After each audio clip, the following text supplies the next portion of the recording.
इदं गायत्रे इदं नमः। ॐ भूर्भुवः स्वः तत्सवितुर्वरेण्यं भर्गो देवस्य धीमहि धियो यो नः प्रचोदयात् स्वाहा। इदं गायत्रे इदं नमः।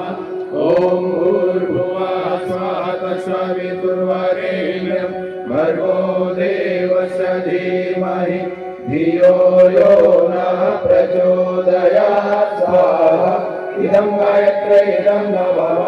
ॐ भूर्भुवः स्वः तत्सवितुर्वरेण्यं भर्गो देवस्य धीमहि धियो यो नः प्रचोदयात् स्वाहा। इदं गायत्रे इदं नमः। ॐ भूर्भुवः स्वः तत्सवितुर्वरेण्यं भर्गो देवस्य धीमहि धियो यो नः प्रचोदयात् स्वाहा। इदं गायत्रे इदं नमः। ॐ भूर्भुवः स्वः तत्सवितुर्वरेण्यं भर्गो देवस्य धीमहि धियो यो नः प्रचोदयात् स्वाहा। इदं गायत्रे इदं नमः। ॐ भूर्भुवः स्वः तत्सवितुर्वरेण्यं भर्गो देवस्य धीमहि धियो यो नः प्रचोदयात् स्वाहा। इदं गायत्रे इदं नमः। ॐ भूर्भुवः स्वः तत्सवितुर्वरेण्यं भर्गो देवस्य धीमहि धियो यो नः प्रचोदयात् स्वाहा। इदं गायत्रे इदं नमः।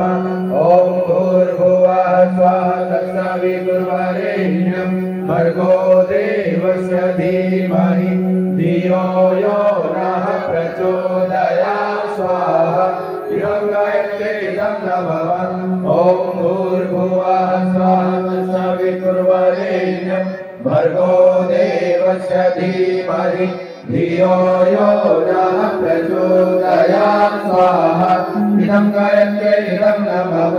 ॐ भूर्भुवः स्वः तत्सवितुर्वरेण्यं भर्गो देवस्य धीमहि धियो यो नः प्रचोदयात् स्वाहा।